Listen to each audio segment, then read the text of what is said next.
अब हम इस बात से कभी डिनाई नहीं कर सकते कि गंगा सिंह जी ने कुछ नहीं किया, बहुत कुछ किया। आज की स्थिति ऐसी क्यों रखी? आज की स्थिति सरकार कांग्रेस की है।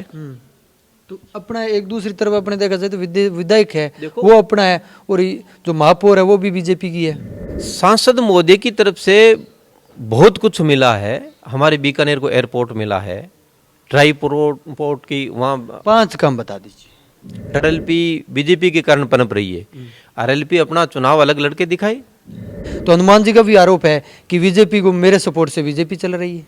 ऐसा नहीं होता सर। बात करूंगा मैं थारे पर क्या थे के एरिया हो कि पूर्व बाईसा है, बाईसा के होते हुए टिकट चेंज हो सके। नमस्कार, राम राम, मैं रामस्वरूप एक बार फिर हाजिर हूँ एक नए वीडियो के संग। इस वक्त मौजूद हूँ मैं बीकानेर के राजनीति की जगह पाड़े पर चढ़ रखी है, और दूसरी तरफ देखा तो 23 का चुनाव है, जगह विधानसभा का तो नज़दीक जिया जी आवन लाग रही है भी है, सब आपकी टिकट माते ताल ठोकन लाग रही है। अभी आपने सागे भाई साहब मौजूद है, परिचय भी लें और सब पहला थाने बता दूँ पूर्व 22 होते हुए बीजेपी टिकट चेंज कर सकेगी, वो महत्वपूर्ण प्रश्न लेवल है। नमस्कार सर। नमस्कार। सब पहला तो आपको परिचय का ही है। मेरा नाम दिलीप पुरी है। मैं जिले के अंदर जिला मंत्री रहा हूँ भारतीय जनता पार्टी से, और सामाजिक दायित्व मेरे पास राष्ट्रीय महासचिव का है, जो हमारी एक संस्था है दशनाम गोस्वामी अखिल भारतीय दशनाम गोस्वामी महासभा, उसका मैं राष्ट्रीय महासभा में महामंत्री हूँ। तो मैं पहला थोड़ी सी बात कर लूँगा बीकानेर की। बीकानेर को जूनागढ़ है पूर्व माउंट लाग रही है, बाईसा है विधायक है, और जूनागढ़ की आगे की गलियाँ है, और आप बीजेपी की कैंडिडेट है भाई साहब, और गलियाँ इतनी गंदी हो रहा है कि यार दूसरी बता का कद हिची है, कोई पता कौन चले। और बीकानेर की धरोहर भी है, पर्यटक भी आवे बारह देश विदेश हूँ, तो एक कई संदेश जावे भी में। देखो, महाराजा गंगा सिंह जी ने बहुत कुछ किया था बीकानेर के लिए, हम इस बात से डिनाई नहीं कर सकते। लेकिन महाराजा गंगा सिंह जी ने इतनी इतनी धरोहरें बनाई है, जैसे जूनागढ़ की बनाई है, सामने अपने सूरसागर की दीवारें थी, वो सारा पूरा सूरसागर बनाया था, कचहरी परिसर बनाया है, पीबीएम हॉस्पिटल बनाए हैं। अब हम इस बात से कभी डिनाई नहीं कर सकते कि गंगा सिंह जी ने कुछ नहीं किया, बहुत कुछ किया, 100 साल के लिए आगे तक भी किया है। लेकिन जो वर्तमान सरकारें होती है, ये काम उनका होता है। हमारी बीजेपी सरकार के अंदर वसुंधरा राजे जी हमारे मुख्यमंत्री थी, और बीकानेर का दौरा था। बीकानेर के दौरे के दौरान उन्होंने बीकानेर के सामने, जूनागढ़ के सामने जब ये दृश्य देखा कि वहाँ से निकलना दुर्लभ था, तो उन्होंने एक पूरे टीम को, एक अमले को बुलाया और कहा, यहाँ के जिला कलेक्टर हमारे शेखर अग्रवाल थे, उनको बुलाकर कहा था कि शेखर ये कैसे कर सकता है। तो उन्होंने कहा मैडम हो जाएगा तो तू इसको करके दिखा। और उन्होंने पूरी एक टीम को हायर किया और वो काम करके दिखाया। जो सूर सागर गंदा सागर था उसको वास्तव में सागर का रूप दे करके उसमें शुद्ध पानी डाला। ये सरकारें अगर आज की स्थिति ऐसी क्यों रखी? आज की स्थिति सरकार कांग्रेस की है। तो अपना एक दूसरी तरफ अपने देखा जाए तो विधायक है देखो, वो अपना है, और जो महापौर है वो भी बीजेपी की है। विधायक अकेले कुछ नहीं कर सकते। विधायकों के पास क्या होता है कि एक कोटा होता है, जैसे एक साल में 5 करोड़ रुपए मिलते हैं, तो वो सिर्फ सारा ही अगर जूनागढ़ के इर्द गिर्द लगा देंगे तो जनता को वो तो देने पैसे पड़ते हैं ना। जनता को जैसे कच्ची बस्तियां हैं उनमें भी पैसे देने पड़ते हैं, पानी के लिए भी पैसे देने पड़ता है, पार्कों के लिए भी पैसे देने पड़ता है। विधायक अकेले कुछ नहीं, ये गवर्नमेंट की स्कीम होती है। गवर्नमेंट जब अच्छी गवर्नमेंट होती है तो अच्छा काम करती है। अच्छा, राजस्थान सरकार बजट पास करियो, में बीकानेर की जोड़ी में कितना आयो? बीकानेर को कुछ नहीं मिला। बीकानेर का मतलब 2.5 के 3 पात की तरह है, और बीकानेर की झोली आज भी खाली है। बजट उन्होंने बढ़ चढ़ कर सुनाया है, किया नहीं है, सुनाया है। वो जब इम्प्लीमेंट होगा तब देखेंगे, क्योंकि कांग्रेस सरकार के पास पैसे ही नहीं है। पिछला जो 2022 का बजट था वही आज बैंक के ऋणों पे चल रहा है, कर्ज पे चल रहा है, तो आगे पैसे ही नहीं है तो काम कैसे होगा। एक बात करूंगा मैं बजट पर, अगर बजट इन साहब को बनायो है, और पहला की बजट की बात करा तो बहुत धरातल पर अभी तक दिखने को लाग रही हो पूरा। हाँ, थोड़ा बहुत जरूर दिखे 50%, लेकिन 50% बाकी रहना बहुत हुई है। लेकिन जी साहब बजट पास करियो है, अगर अतो काम राजस्थान के अंदर हुआ है तो राजस्थान एक देश को नंबर 1 राज्य बन जाए। लेकिन अगर बजट पास हुई है तो काम तो आज चीज तो अपन सारो ही दिखेगा, तो बजट हो ही कौन सके काम। देखिए, पिछला जो इन्होंने बजट जारी किया था, आप उनमें से कितनी योजनाएं हैं जो आप मानते हो कि भाई वो लागू हो गई? मुझे तो कहीं नहीं दिख रही।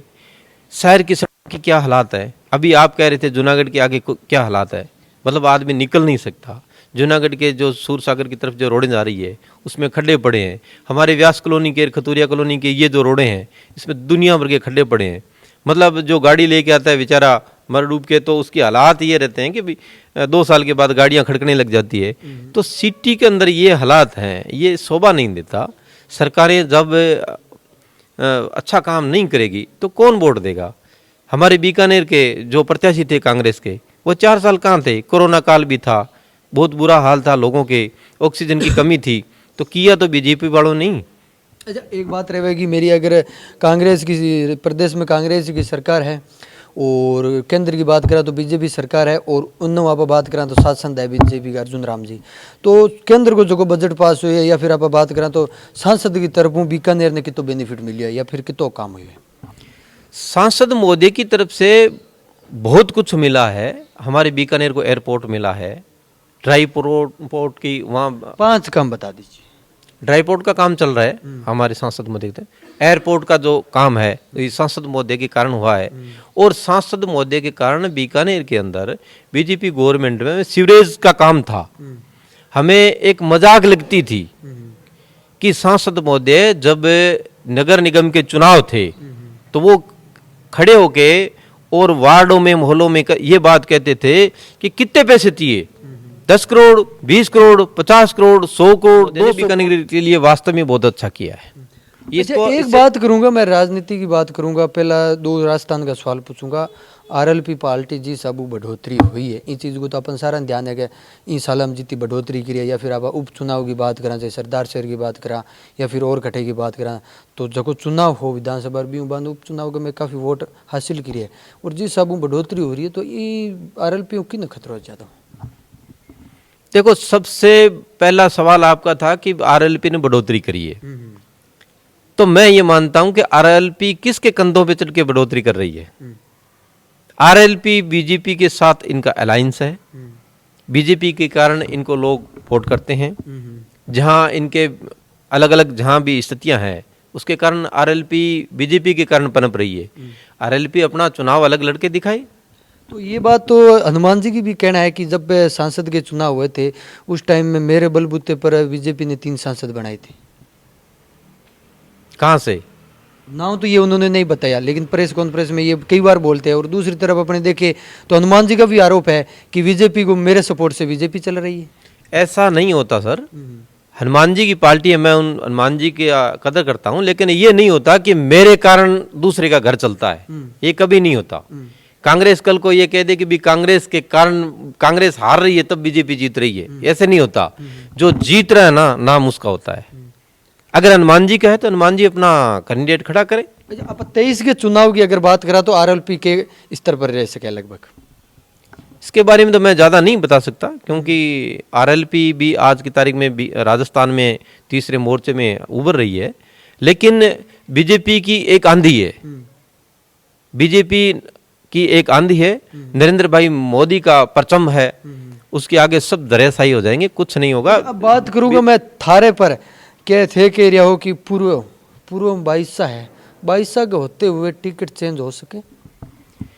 देखिए, ये बीजेपी पार्टी है, कौन है या कौन नहीं है इस पे अपने जाने की जरूरत नहीं है, क्योंकि बीजेपी धरातल के जो कार्य करता है उसको निकाल के लाती है। यह ना राजशाही चलता है और ना ही परिवारवाद चलता है। बीजेपी ये कहती है कि जमीनी कार्यकर्ता कौन है, हमारी लिए दरी कौन बिछाता है और बरसों से कौन लगा हुआ है। तो मैंने भी अब उम्र ले ली है, मेरे सर में दौड़े आ गए, तो मैं भी ये चाह रहा हूं कि भी पार्टी के आगे मैं भी जोड़ी फैलाऊं और पार्टी मेरे पे मेहरबान हो और मुझे पार्टी टिकट दे। मैं मेरे हिसाब से अच्छा कार्य करता हूं, मेरे से योग्य और भी कार्यकर्ता होंगे, लेकिन मैं अपने आप को भी योग्य मानता हूं और बीकानेर से पूर्व से दावेदारी रखता हूं। दावेदारी रखना कोई गलत बात नहीं है, मैं पार्टी के साथ हूं। चलो, एक पार्टी आपको टिकट मिलती है 22 की जगह और सामने तो कांग्रेस का कैंडिडेट आएगा कन्हैया लाल, मान लेते हैं, तो फिर आप किन मुद्दों पर बातचीत करेंगे जनता से? बहुत से मुद्दे हैं। कन्हैया लाल जी 2018 का चुनाव लड़े थे यहाँ। कन्हैया लाल जी को पूछना चाहूंगा आपके इस चैनल के माध्यम से कि 4 साल कहाँ थे आप? आपकी किसी भी प्रकार से बीकानेर पूर्व के अंदर किसी भी प्रकार से आपकी उपस्थिति नहीं थी, किसी भी प्रकार से। कोरोना काल जैसी स्थितियां थी, लंपी जैसी स्थितियां थी, और भी बहुत से सुख होते हैं, दुख होते हैं, दर्द होता है, आदमी मिलना चाहता है। आप 4 साल गायब थे, अब जब चुनावी साल हो गया, आ रहा है सामने, तब आप आकर के वापस प्रकट हो गए। क्यों, आपको नोखे में जगह नहीं है क्या? आप नोखे से चुनाव लड़िए, हम क्यों मना करें आपको? मतलब एक तो मान से कहा, एक बात मैं थाने भी बता दूं कि चाहे चुनाव के बाद में दिखी भाई साहब को नहीं थी, वो न कन्हैया लाल दिशिया, एक की दावेदारी है जगह थारी तो मजबूत बनने लाग रही है। देखो, मेरी दावेदारी मजबूत बनती है या नहीं बनती है, वो इशू है। बाईसा की जो बात है, बाईसा को टिकट दी जाती है, बाईसा जीतते हैं, बाईसा अपने लेवल पे काम भी कराते हैं। ये नहीं है कि भाई बाईसा कोई काम नहीं कराते या वैसे नहीं है। लेकिन मैं मेरी दावेदारी रखता हूँ कि भाई मैं भी एक पार्टी का कार्यकर्ता हूँ, मुझे भी टिकट दिया जाए, मतलब एक मौका देना चाहिए। उसी हिसाब से नरेंद्र भाई मोदी यही कहते हैं कि भाई हर आदमी को मौका मिले, हर आदमी को मौका मिले। किसी को कोई भी पद पे है तो दूसरे पद पे उस पे मौका नहीं दिया जाएगा, पहले उसका पद रिक्त होगा, उसके बाद दूसरा मौका दिया जाएगा उसको। 23 की विधानसभा का जिया जिया चुनाव आवन लाग रहा है, बिया नया नया चेहरा आवन लाग रहा है, लेकिन पार्टी है जगह आपकी नेता है जगह तो दावेदारी ठोक के नया नया, लेकिन पार्टी टिकट किन पर भरोसा कर देवे बात तो आप आगे चुनाव के में देखला। लेकिन थारी के कुछ राय है कमेंट सेक्शन में कमेंट करके जरूर बताइए। मिलेंगे नेक्स्ट जगह, तब तक के लिए धन्यवाद, जय हिंद।